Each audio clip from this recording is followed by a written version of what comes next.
하나님의 말씀은 누가복음 2장 8절부터 14절까지 말씀입니다. 공독합니다.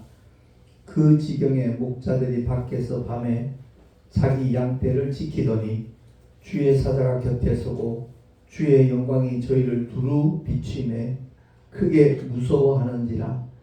천사가 이르되 무서워 말라. 보라, 내가 온 백성에게 미칠 큰 기쁨의 좋은 소식을 너희에게 전하노라. 오늘날 다윗의 동네에 너희를 위하여 구주가 나셨으니 곧 그리스도 주시니라.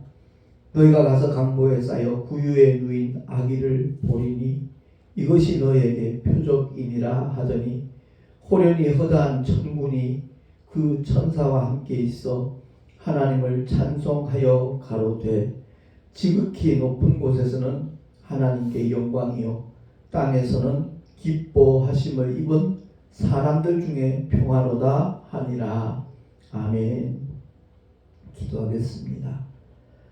하나님 아버지, 성탄을 맞이하면서 우리의 심령 속에 하늘의 영광으로 가득 채워지기를 원하며 주님 주시기를 원하시는 주님의 평강이 충만하기를 소망합니다.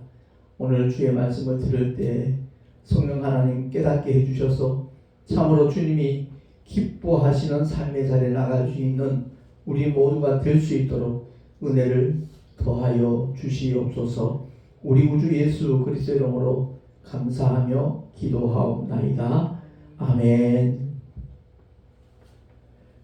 복음서에 보면 마가복음과 요한복음에서는 주님의 탄생에 대한 어떤 서술이 별로 없습니다. 요한복음에는 어떤 영적인 의미를 우리에게 선포하고 있고요.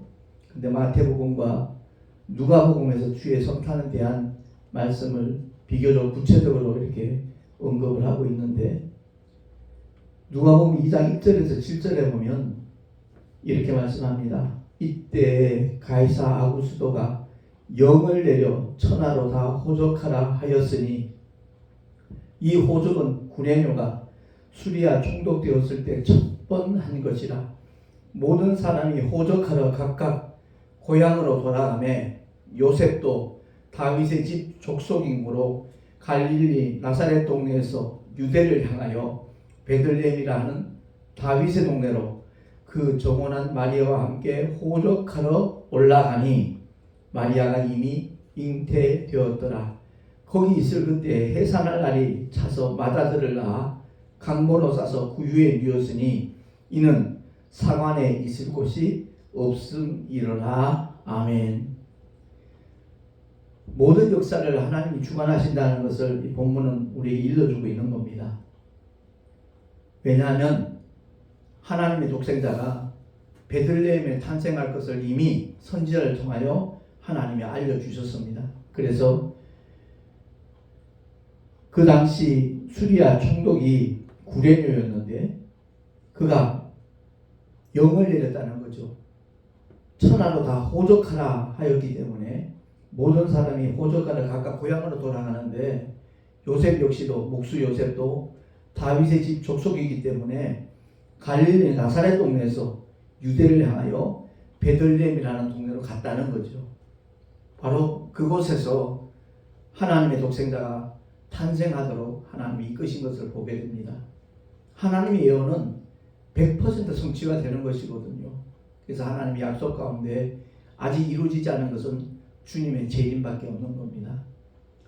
오늘 성탄절을 맞이하면서 2000년 전에 이 땅에 오신 예수와 우리와 어떤 관계인가 하는 것을 우리는 살펴봐야 되는 겁니다. 그야말로 죄를 먹고 마시는 세상의 축제가 되어버리고 있거든요. 지금 성탄은. 크리스마스를 맞이할 때 다들 들떠 있어요. 수년 만에 또 화이트 크리스마스가 이렇게 예고되니까 사람들은 더 들떠 있습니다. 정말 하나님께서 우리에게 주시기를 원하시는 축복과는 전혀 동떨어져 있는 그런 모습으로 오늘날 나타나고 있는 것이 우리의 현실이거든요. 그래서 오늘 성탄 예배를 우리가 드리면서 이 말씀의 의미가 무엇을 가리키는가? 모든 인간의 생사 화복을 주장하시는 하나님께서는 세계사를 주관하고 계시다 하는 것을 우리는 기억을 해야 되는 겁니다. 더더구나 사관이 없기 때문에 숙소가 없어서 말 구유에 누이시는 아기 예수를 우리가 한번 떠올려 보자는 거죠. 구유가 뭐죠? 말 구유가 말 밥통이라는 얘기예요. 그래서 짐승과 별로 다를 바가 없는 죄와 허물로 범벅이 되어 있는 우리 인생들을 구원하시기 위하여 그야말로 영원한 생명의 떡으로 오시는 주님은 말 구유에 누우시게 됐다는 겁니다. 그리고 이어서 나오는 하나님 말씀을 보면 8절부터 14절 오늘 우리 함께 살펴본 본문 말씀인데, 목자들이 밖에서 밤에 양떼를 지키다가 주의 사자 가브리엘 천사가 일러주는 그 메시지를 들고 듣고서 그대로 정말 주님을 이렇게 경배하기 위해 찾아가는 그 메시지가 소개되고 있잖아요. 오늘날 다윗의 동네 저희를 위하여 구주가 나셨다. 곧 그리스도 주시다. 너희가 가서 강보에 쌓여 구유에 누인 아기를 보게 될 텐데 이것이 너희에게 표적이다 라고 이렇게 천사가 말하자마자 호련히 허다한 천군이 그 천사와 함께 있어 하나님을 찬송하여 이렇게 노래했다는 거죠. 지극히 높은 곳에는 하나님께 영광, 땅에서는 기뻐하심을 입은 사람들 중에 평화로다라고 천군 천사가 하나님을 찬송했다는 겁니다. 그야말로 보좌 위에 계신 하나님께 영광이 되고 땅에서는 어떤 사람들? 기뻐하심을 입은 사람들 중에 평안하는 겁니다. 하나님이 기뻐하시는 것은 다른 것 없어요. 오직 그 주님을 믿는 믿음을 하나님은 기뻐하시거든요. 믿음이 없이는 기쁘시게 못한다라고 히브리서 말씀하고 있는 그대로 정말 하나님께서 우리를 위하여 행하신 그 모든 일들을 인정하고 받아들이고 믿는 자들에게 하나님의 평강이 임한다 하는 것을 우리는 이 본문의 말씀을 통해서 깨달아야 될 것입니다. 이어서 마태복음에 나타나 있는 주님의 탄생에 대한 메시지를 한번 살펴보면 마태복음 1장 18절에서 25절 말씀 제가 다시 한번 봉독을 하겠습니다. 예수 그리스도의 나심은 이러하니라. 그 모친 마리아가 요셉과 정혼하고 동거하기 전에 성령으로 잉태된 것이 나타났더니 그 남편 요셉은 의로운 사람이라 저를 드러내지 아니하고 가만히 끊고자 하여 이 일을 생각할 때에 주의 사자가 현몽하여 가로되 다윗의 자손 요셉아 내 아내 마리아 데려오기를 무서워 말라. 저에게 잉태된 자는 성령으로 된 것이라. 아들을 낳으리니 이름을 예수라 하라. 이는 그가 자기 백성을 저희 죄에서 구원할 자이심이라 하니라. 이 모든 일에 된 것은 주께서 선지자로 하신 말씀을 이루려 하심이니 가라사대 보라 처녀가 잉태하여 아들을 낳을 것이요 그 이름은 임마누엘이라 하리라 하셨으니 이를 번역한즉 하나님이 우리와 함께 계시다 함이라. 요셉이 잠을 깨어 일어나서 주의 사자의 분부대로 행하여 그 아내를 데려갔으나 아들을 낳기까지 동침치 아니하더니 나음에 이름을 예수라 하니라. 아멘. 이 마태가 전하는 이 복음서를 우리가 귀담아 들어야 되는 겁니다. 다른 것이 아니라 우리 주님은 성령으로 잉태되셨다 하는 것을 우리에게 분명하게 밝혀주고 있는 겁니다. 창세기에 나타난 아담이 선악과를 먹고 난 다음에 하나님께서 그에게 약속하신 메시지가 있잖아요. 여자의 후손과 뱀의 후손의 관계를 우리는 떠올리게 되는 겁니다. 결국 마리아는 성령으로 잉태되었기 때문에 우리 모든 자녀들은 여자의 후손이 아니에요. 아버지의 성을 다 따라요. 물론 민족마다 좀 다른 차이가 있는 곳이 있습니다만은 어디까지나 남자의 씨로 잉태되어서 우리는 이 세상에 태어났거든요. 근데 여자의 후손이라 칭함을 받을 수 있는 것은 오직 남자와 상관없이 하나님의 능력으로 성령으로 잉태된 예수만이 바로 여자의 후손으로 이 땅에 오신다는 것을 성경은 우리에게 입증을 해주고 있는 겁니다. 죄와 상관없는 그야말로 말씀이신 하나님이 마리아의 태를 빌려서 이 땅에 오신 분이 바로 독생자 예수 그리스도라는 거죠. 그래서 우리가 예배를 드릴 때 신앙 고백을 할 때 이제 사도신경을 사용을 하고 있는데 거기에 동정녀 마리아에게 나시고 라고 말씀하고 있잖아요. 동정녀라는 말은 남자와 상관없는 그야말로 순수한 처녀를 가리키는 겁니다. 그리고 성령으로 잉태하사 이 고백이 굉장히 우리 믿음에 있어서 중요한 내용이 된다는 것을 기억을 해야 될 것입니다. 그래서 세상에 많은 종교들이 있잖아요. 그 종교들의 창시자는 전부 다 남자의 후손입니다. 아버지의 씨를 받아서 이 세상에 왔다는 거죠. 그렇기 때문에 인류의 모든 죄를 처리할 수 있는, 해결할 수 있는 유일한 분이 바로 예수 그리스도라는 것을 우리는 신앙 고백할 때마다 깨달아야 되는 겁니다.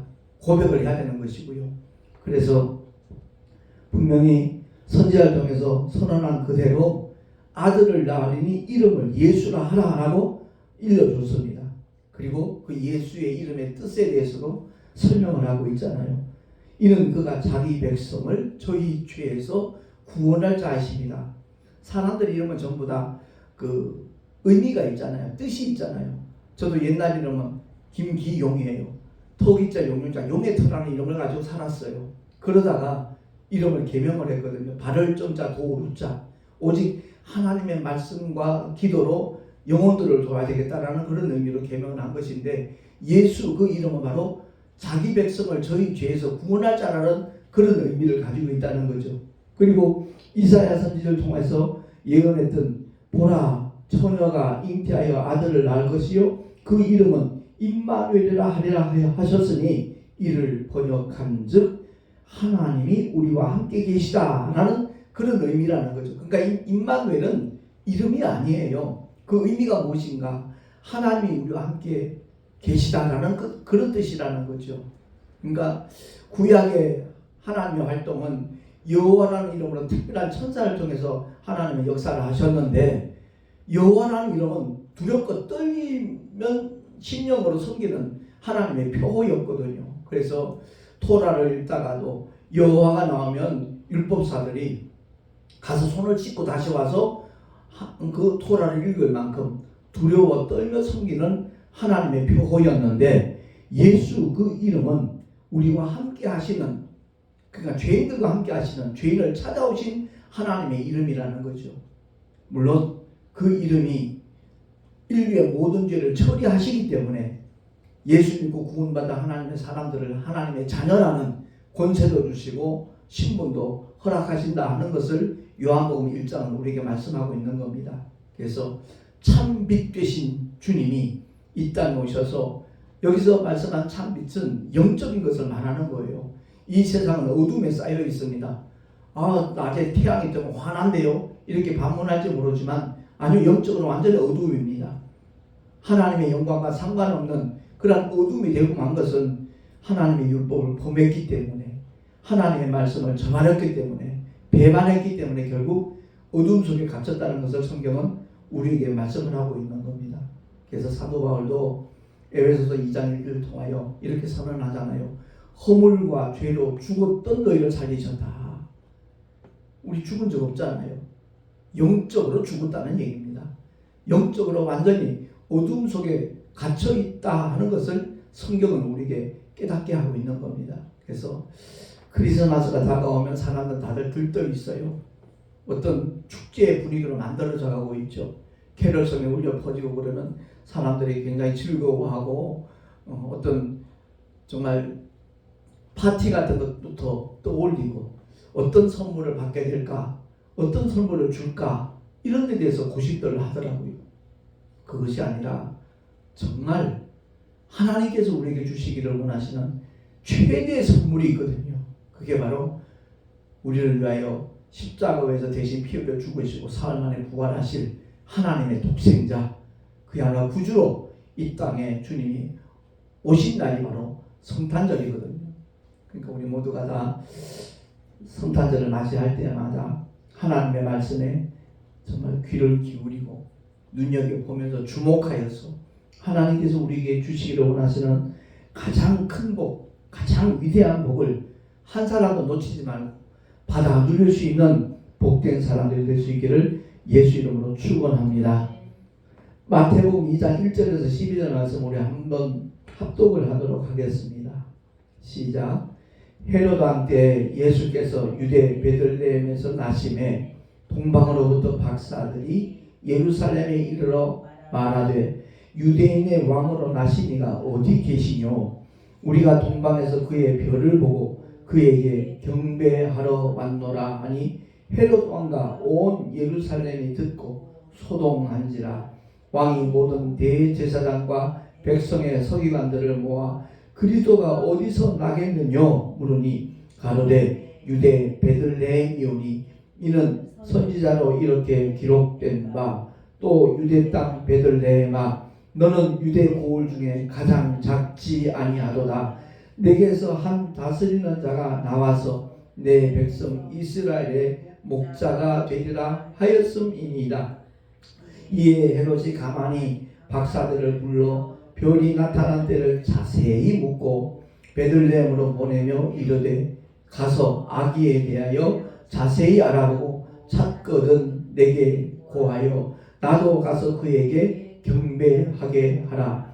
박사들이 왕의 말을 듣고 갈새 동방에서 보던 그 별이 문득 앞서 인도하여 가다가 아기 있는 곳 위에 머물러 섰는지라. 저희가 별을 보고 가장 크게 기뻐하더라. 집에 들어가 아기와 그 모친 마리아에 함께 있는 것을 보고 엎드려 아기께 경배하고 보배합을 열어 황금과 유향과 모략을 예물로 드리니라. 꿈에 헤롯에게로 돌아가지 말라 지시하심을 받아 다른 길로 고국에 돌아가니라. 아멘. 베들레헴의 지명이 어떤 뜻을 갖고 있다고 했습니까? 떡의 집이라는 얘기입니다. 생명의 떡으로 오신 예수 베들레헴에 탄생할 것을 선지자들이 예언을 했고 예언한 그대로 주님은 베들레헴에서 탄생하신 겁니다. 근데 동방 박사들이 주님께 경배하러 왔잖아요. 여기서 우리가 꼭 기억해야 될 것이 있습니다. 캐톨릭과 우리 개신교의 차이점은 캐톨릭은 아기 예수를 안고 있는 마리아를 강조해요. 아기 예수를 부각을 시켜요. 근데 개신교는 십자가에 달리셨다가 부활하신 예수를 증거합니다. 그야말로 하나님께서 이 땅에 독생자를 보내신 이유가 무엇인가 하는 것을 분명히 알고 신앙생활을 해야 돼요. 십자가에서 피 흘려 죽어주시기 위하여 인류의 모든 죄를 사하여 주시기 위하여 하나님의 독생자는 이 땅에 오셨다는 겁니다. 그렇기 때문에 정말 우리가 꼭 기억해야 될 것은 성탄절을 맞이할 때마다 아기 예수께 경배한 이 동방 박사들의 행위를 봐야 돼요. 우리는 착각들을 해요.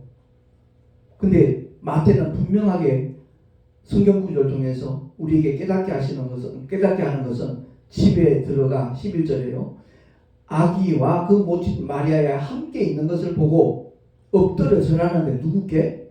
아기께 경배하고 보배합을 열어서 황금과 유향과 모략을 예물로 드리니라 라고 말씀하고 있는 겁니다. 황금은 보통 임금에게 바치는 예물이에요. 왕중왕으로 오신 예수께 예물로 황금을 드렸다는 것을 기억을 해야 될 것이고요. 유향은 제사장들이 그야말로 하나님을 예비할 때 사용하는 거거든요. 그 유향도 역시 주님이 받으셔야 될 이유는 우리를 대신해서 피 흘려 죽으실 그야말로 세상 죄를 지고 가는 하나님의 어린 양으로 오셨기 때문에 유향을 드리는 것이고요. 모략은 사망 권세를 깨뜨리고 부활하실 그야말로 주님을 가리키는 겁니다. 우리 모두가 다 십자가에 달리신 예수를 볼 때마다 나의 영원한 하나님 왕이시고 나를 대신해서 십자가에 피 흘려 죽으신 그야말로 세상죄를 지고 간 하나님의 어린 양이시고 사망 권세를 깨뜨리시고 사흘 만에 부활하신 우리의 영원한 그리스도라는 것을 우리가 알고 십자가를 대한다라면 그야말로 그 믿음은 흔들림이 없을 수 있다는 거죠. 그렇습니다. 헤롯이 한 얘기가 사실은 거짓이잖아요. 자세히 알아보고 찾거든 내게도 알려달라. 나도 가서 그에게 경배하게 하라.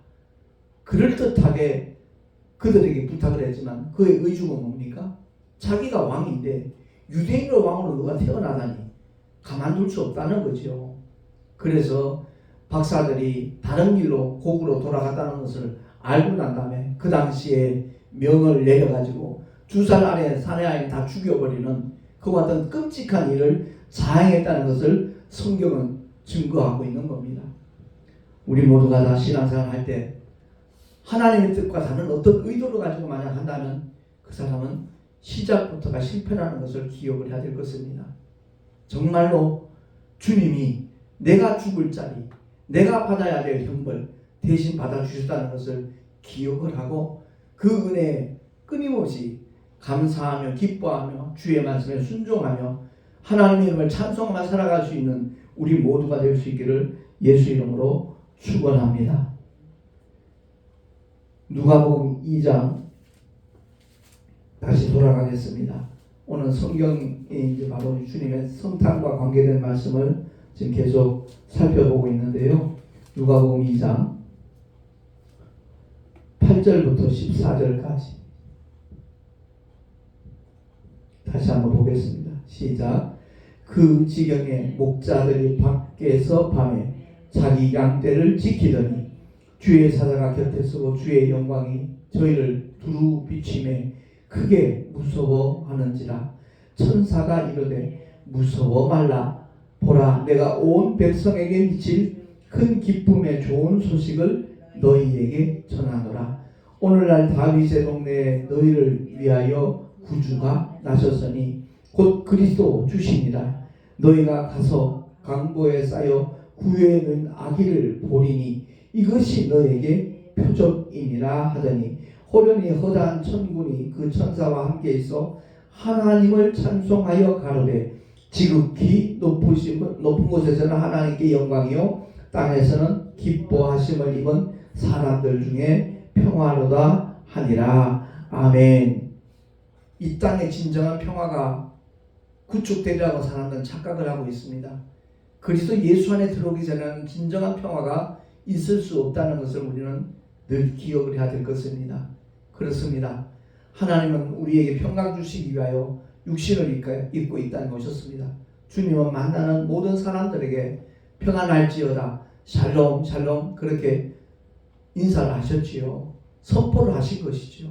근데 그 평강을 누릴 수 있는 사람은 유한하다는 거죠. 그리스도 예수 안에 들어오는 자들에게만 하나님의 그 놀라운 축복이 덧입혀진다는 것을 우리는 기억을 해야 되는 겁니다. 감리교단의 창시자가 되는 요한 웨슬리의 일화가 있잖아요. 미국에 선교하러 갔다가 아무런 열매를 맺지 못하고 그야말로 허탈한 마음으로 본국으로 영국으로 돌아오던 가운데 그 배 안에서 큰 풍랑을 만났습니다. 얼마나 두려웠는지 몰라요. 선교사를 갔다가 아무런 열매도 맺지 못하고 실패한 그런 심정도 참혹했는데 그냥 광풍이 불어오고 폭풍을 만나니까 죽음이 두려워서 그냥 어찌할 줄 몰라 하고 있는데 한 곳에서 찬송 소리가 들리는 겁니다. 누가 이런 찬송을 할까? 그곳을 가봤더니 모리베안 교도들이 한자리에 모여서 똑같은 상황인데 두려워하기는커녕 하나님을 찬양하는 모습을 보고 난 다음에 그가 크게 깨닫고 그야말로 그 다음부터는 오직 자기의 어떤 의중이 아니라 성령 하나님이 이끄시는 대로 그가 목회를 다시 시작하게 됨으로 말미암아 요한 웨슬레가 활동하는 그 시대에 영국에는 수많은 술집들이 사라졌다는 거죠. 참된 복음의 역사가 생명의 역사가 그야말로 요한 웨슬레 중에서 나타나기 시작했다는 것을 우리는 잘 알고 있습니다. 그렇습니다. 모든 백성에 미칠 기쁨의 좋은 소식이 주어졌지만 그 은택을 누리는 사람은 많지 않다는 것을 우리가 인정할 수밖에 없잖아요. 그래서 복음을 전하는 사람들이 더 필요한 것이고 자기 어떤 의지나 의중을 가지고 하는 것이 아니라 성령 하나님의 인치심을 받고 성령의 감동을 따라서 복음을 전하는 믿음의 사람이 많아진다라면 그야말로 참된 하나님의 평강은 그 복음을 받아들이는 심령 속에 차고 넘치게 될 줄로 믿습니다. 그런 얘기를 누가 하더라고요. 메리 크리스마스 하면 반드시 해피 뉴 이어가 따라온대요.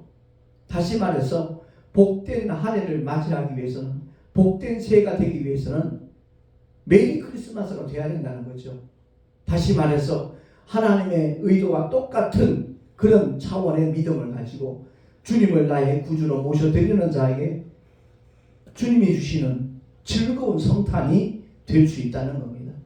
그냥 먹고 마시고 즐거운 것 같지만 그날이 지나가고 나면, 날이 새고 나면 허무한 생각으로 이렇게 휩싸이는 것이 오늘날 현실이거든요. 젊은이들이 요즘 좀 성탄의 어떤 분위기에 휩쓸려 가지고 먹고 마시는 그 일에 몰두하는 그런 모습들을 요즘 많이 목격을 하게 됩니다.